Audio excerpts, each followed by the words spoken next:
Hey guys, this is day one of being in our new warehouse. It's going to be where we keep our bikes. Aiden's going to be keeping his bro bike workshop in here. It's absolutely huge, and we've got a load of space here where we need to design something. So I've come up with a name, Electric Avenue Remote Control Racing Arena, and this is one of the cars. We're going to get a ton of these, and I'm going to build some cool stuff to do stuff like this on. So let's just test it out.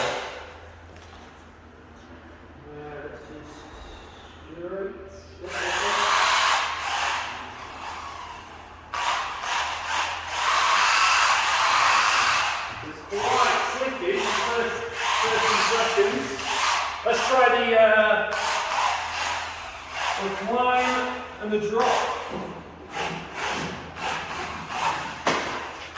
Nice.